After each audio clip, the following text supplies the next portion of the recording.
as a managing director, let's say, I was frustrated with innovation. I really believe also in patient empowerment. 15 years after, it helped me as an entrepreneur. Personalization of the content for me is key. You have to make sure that somebody is willing to pay for that.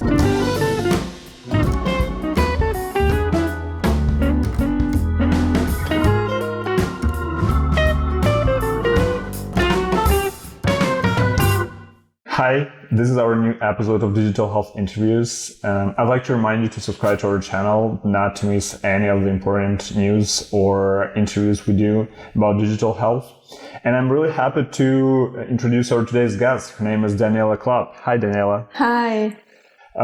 Let's start with your short introduction. Please tell us a little bit about yourself. Well, I'm Daniela. I'm the co-founder of Xpeer Medical Education, and I live in Barcelona for 15 years, but I'm French, and basically an entrepreneur for now 3 years. Mm-hmm.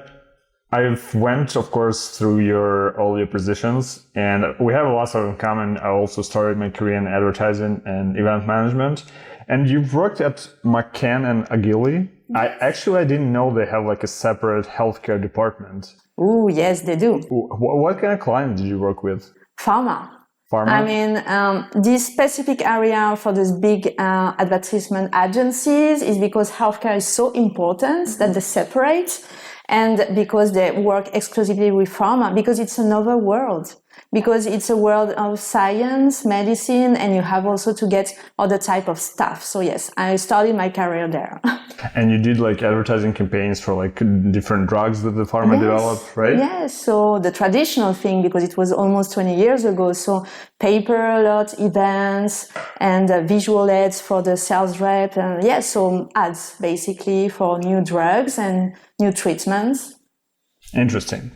All right, let's talk a little bit about digital health in Spain and Barcelona specifically. How would you describe the ecosystem that's here? It's super dynamic. I'm really amazed that I chose Barcelona because 15 years after, it helped me as an entrepreneur. Mm-hmm. The ecosystem is very strong, very creative. So I would say that it's growing also a lot. We see so many startups every month with big rounds, investment rounds, and they are thriving. No, we have very powerful startups like I like particularly like Medictor, because they are part of the Barcelona Health Hub, which is very dynamic in Barcelona, and I like it because it's AI for triage, so it's like an assistant to triage well the patient, so it's really a nice startup here. And also some telemedicine startups like Medico. Mm-hmm. It's very dynamic here. And you have also from the pharma side, Devicare, which actually was a client, one of our first clients, a startup with kidney stones, so a new treatment between allying technology and food, in that case, nutrition. So very interesting, very dynamic, and I like to be part of it. Cool. How would you say the government in Spain, are they willing to be involved in all the digital health revolution, we would call that? Are they trying to keep up with the pace of the innovation? They're trying, of course. And the good news is that they're investing more money in that. For example, in 2021, they increased their investment 16% in tech, let's say, applied for the healthcare system, in Spain.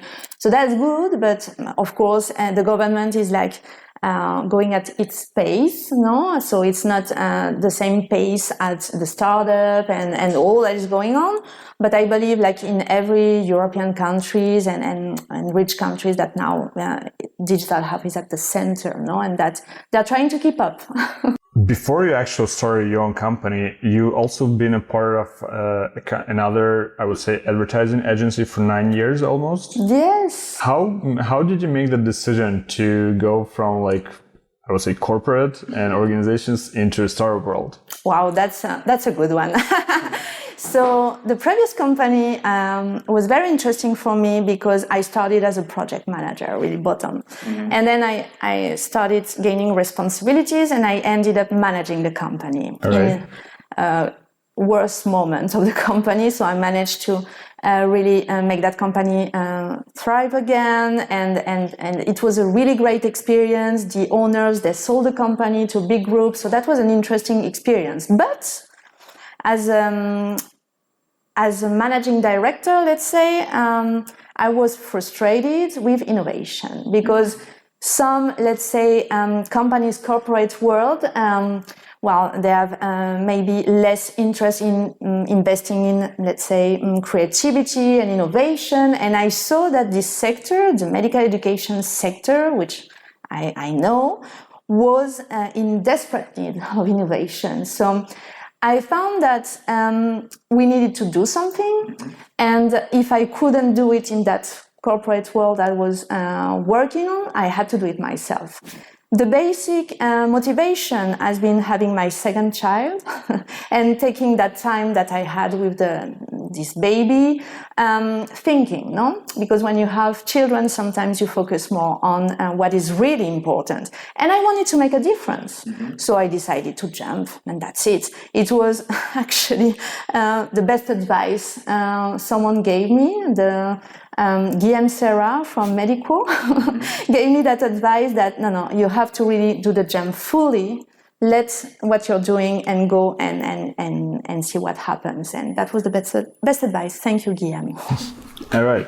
But the idea of the company, I assuming that you were creating it not just for one day. It was a process, right? I wanted to do something first, but I didn't know what really. So during my maternity leave, and it was really like that, breastfeeding my baby, and I was with this amazing thing we have, the mobile phone, no? And this was literally the only thing I could do because I just had one hand, and I started, let's say, taking a look on what trends were in the education, because that was my world, no? Medical education. So I saw what was happening in other sectors. And my basic inspirations for Xpeer are masterclass.com and Mindvalley, which are two companies that are, 4 years old or 5 years old. And they're very successful. And basically, the idea I liked is that from masterclass is that you have the best in Hollywood teaching you and art and all that, no? And I said, wow, this is amazing to have them just like that in my phone and being able to listen to their secrets to be the best, no? So that was the first inspiration. And from Mindvalley, it's skills oriented and let's say softer skills oriented, which I think are the very much needed skills anyone needs to succeed in life. And I tried to apply these two concepts into my world, the medical education world, and I started speaking with absolutely everybody I knew and everybody I didn't know. And I made like 200 interviews around the world with physicians, the industry, medical societies, and they all agreed that it was a good idea. So when that was okay, let's do it. And that was it. That's cool. So you actually validated the idea, because lots of startups, they just go there and just create an MVP version and then start validating and asking, do you actually need that? So you actually did that in the right way. But let me say, it's very interesting what you say. It's because I already failed doing that. So I learned something because previously I tried two companies on my own a long time ago and it failed, and it was because of that. So yeah, this time I really used the network and I really used the interview and validation. Yes, I was obsessed. So I guess tell us more about the Xpeer Medical Education. Tell us about the company. Well, basically, we like to summarize us that we are the Netflix of medical education, and this is because we provide the content on demand, and it's very important for the physician, and in video format, engaging videos. So that's why we like the concept also of Netflix. That is very engaging. And basically what differentiates us from the other players is that we were mobile first. So the first thing we developed was the app. Because this is what we have all the time, as I was saying before. And then the second concept is that we certify these trainings, and we are the only app 3 years after accredited by the European Union of Medical Specialists. So it's important because we give official certification instantaneously to the physician. And usually you have to attend a congress or you have to take an online training of 20, 40, 60 hours to get credit.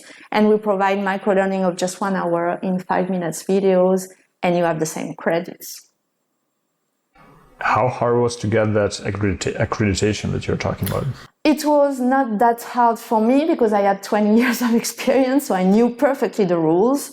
But it was still hard because if we are the only app accredited, it's because it's not easy. Mm-hmm. So we had to invest a lot because we had first to create the app, the contents, the first contents, and to have sufficient contents to apply for accreditation. So that was this first moment of Xpeer that we built everything, but we had the accreditation the first time, so no changes required, everything okay, and we have been accredited for 3 years. Congrats on that. Thanks.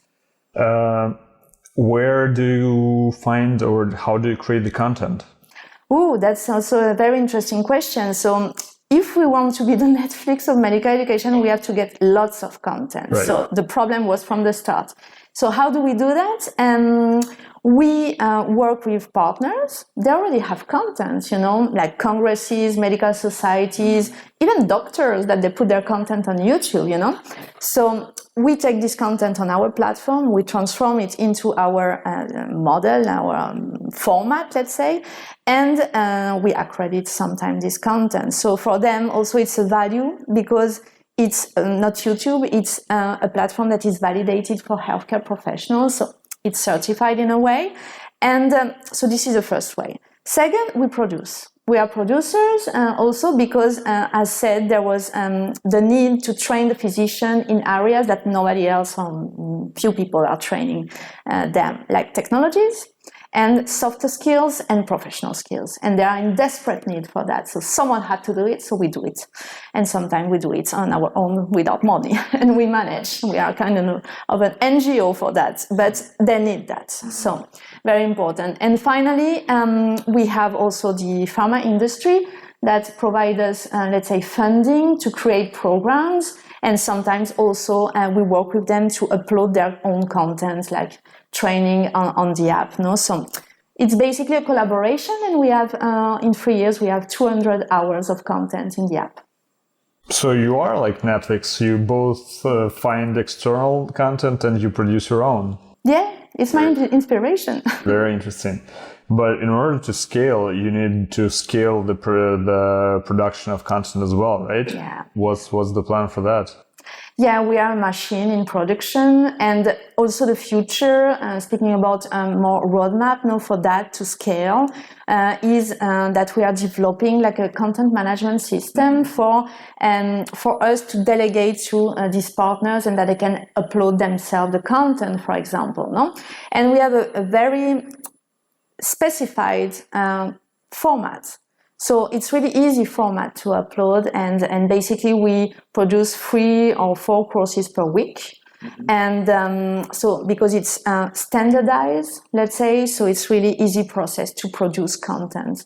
And for even filming the doctors all around the world, we have a kit that is traveling the world, like an iPhone, basic lighting, sound, and it does the job, so it's quite effective and quick and cheap. We want also to remain cheap, that is easy to produce content. All right, let's talk about the monetization model for each startup. Of course, it's important. How do you generate revenues? Yes, well, with the sponsors. So the sponsors are the pharmaceutical companies, the medical societies, and medical education companies also in the app, But basically the model is that they pay to get a channel on Xpeer, so they pay to get a space where they can put their content, for example. And if they want us to produce the content, then of course they pay also for that. And then they pay a subscription to be able to remain on the app and to publicize, let's say, to disseminate their content to their target audience. So it's sponsorship model. But wait, the subscription is paid by doctors, right? We have a premium version, but if you're a physician, you enter the app, it's free. Mm-hmm. But you have some contents, the one we are producing, that you have to pay for. All right. Because we seek funding for that, no? But the sponsored contents are free. So you have a part that is free, a part that is premium, but basically we have some doctors already paying a subscription, because you can pay monthly a subscription to, like Netflix, for 10 euros, you can have full access to Xpeer, okay? But the 90% of our revenue are now coming from the sponsorship, and the B2C, let's say, part of the business is also under development. And I really believe in that, because you have restrictions that are every year applying to the healthcare sector, and that, the B2B model is good, but it will tend to reduce in the future. So the physician, they also have to take, like in the US, they take more responsibility on their training and they pay for it. So the future is there. Okay, understood. Is the content multilingual? Yes. Not always, when we have funding for that, of course, but we have the app in 12 languages, and you can have subtitles or voiceover also. So, because one of the key concepts of Xpeer is access. And of course, if you're a specialist, let's say dermatologist, maybe you're used to go to international congress and English things, but if you're a family doctor or nurse, you need that in your language. It's very important for understanding well. So from the beginning, multilanguage is a core value also. In terms of geography, where does the app working right now? In all the world. All the world? We have 150 nationalities in the app, but basically where we are the strongest are in Europe, of course, and the US also, and we are developing other regions like LATAM and Asia, right now Middle East, but really Europe is our core focus. We are also a European company, and the dream also is to make the European medicine really be a reference in the international level. So we try to provide a platform also, because usually the reference is the US, no? And we really want to be to build a strong European medical education reference, let's say. All right. Since we started talking about the money, are you also trying to raise funds from external investors? We have already investors, so we did a round last year, and maybe next year I will open a new round, because we are in that process that we are growing, and we just have to validate some growth model. But the idea is to go and seek big funding for next year in order to really scale internationally. So you're going to approach VCs, international VCs, right? Or angels? Yes, I'm always in contact with them. I believe as an entrepreneur, even if you're not in an active round, you have to talk to them always. Very true, very true. What else is on your roadmap? How do you see your product in, 3 or 4 years? So the dream is that every physician, when they have 5 minutes, is like, what's new on Xpeer? And they take their phone and they have a good video to watch. No? For that, we are really focusing on a personalization algorithm. Okay, so we already have a version, but we also want to work more on it, because it needs more investment and time. But we call it the personal development dynamic plan. That the idea is that you have a specific need because you're in that country, or because you have in this specialty, and even if you have a specialty, your needs specifically are different from the colleague on the corner. So we want a personalization algorithm to design itinerary, training itinerary for the year, to get your points and to get what you need to know for the year. We are already doing that in diabetes. This is the first curriculum we built, and that will be personalized for the physician. So this is the first one. Personalization of the content for me is key, and then community feature. Like right now, the app is like Netflix. You cannot talk to anybody, but we really want the community to grow and people to be able to also upload their content and share with the community. So this These are also the feature we are working on from next year. We are already working on it. And the last one will be, we really want, and that's why also we speak about Netflix all the time, the fun. We want entertainment.